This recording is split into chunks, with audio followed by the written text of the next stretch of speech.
যে ২ বছর পর অর্জুনের মুখ থেকে আবার মনীষ শুক্লার আসামির শাস্তি দেবে এই কথা উঠে এর বাইরে উত্তর নেই, লোকে বুঝে যাবে। তাদের পিছনেও একটা বোম মারা হয়েছে, সেটাও থানায় কমপ্লেন হয়েছে। কারা করছে এটা পুলিশ ইনভেস্টিগেশন করে দেখবে। কিন্তু আমি এটুকু বলতে পারি, যে অর্জুন সিং যদি ভেবে থাকে এরকম মস্তানি করে বোম মেরে কোনো ভুয়ো ফোন কল থেকে সিবিআই এর নাম করে ফোন করে মানুষকে ভয় দেখাবে, ও মূর্খের স্বর্গে বাস করছে। অর্জুন সিং যদি ভাবেন বোমা মেরে ভুয়ো ফোন কল করে মানুষকে ভয় দেখাবেন, তাহলে ও মূর্খের স্বর্গে বাস করছে, এমনটাই বললেন পার্থ ভৌমিক। ভাটপাড়া পৌরসভার 32 নম্বর ওয়ার্ডের একটি কীর্তনের উদ্যোক্তাদের লক্ষ্য করে রবিবার রাতে বোমা মারা হোক কিংবা ভাটপাড়া পৌরসভার উপপৌরপ্রধান দেবজ্যোতি ঘোষের স্ত্রীকে সিবিআই এর নাম করে ভুয়ো ফোন কল করা, এই সব করে যদি ব্যারাকপুরের বিজেপি প্রার্থী অর্জুন সিং ভাবেন মানুষকে ভয় দেখাবেন, তাহলে তিনি মূর্খের স্বর্গে বাস করছেন।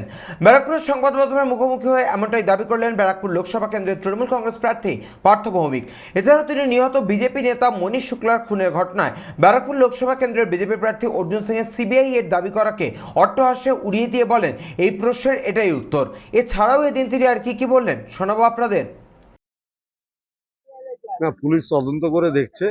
গত পরশু জগদ্দল বিধানসভা কেন্দ্রের 32 নম্বর ওয়ার্ডে একটা কীর্তনে যারা অর্গানাইজার ছিল তাদের পিছনেও একটা বোম মারা হয়েছে, সেটাও থানায় কমপ্লেন হয়েছে।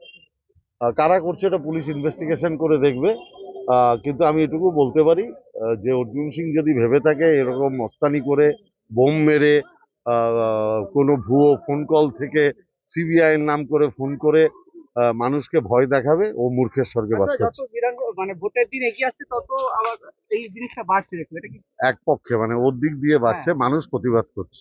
যে ২ বছর পর অর্জুনের মুখ থেকে আবার মনীষ শুক্লার আসামির শাস্তি দেবে এই কথা উঠে এর বাইরে উত্তর নেই, লোকে বুঝে যাবে। ব্যারাকপুর থেকে সৈকত গঙ্গোপাধ্যায়ের রিপোর্ট, চ্যানেল 24/7।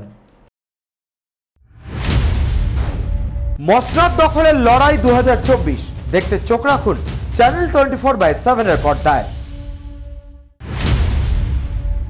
সিংহাসনের মহাসংগ্রাম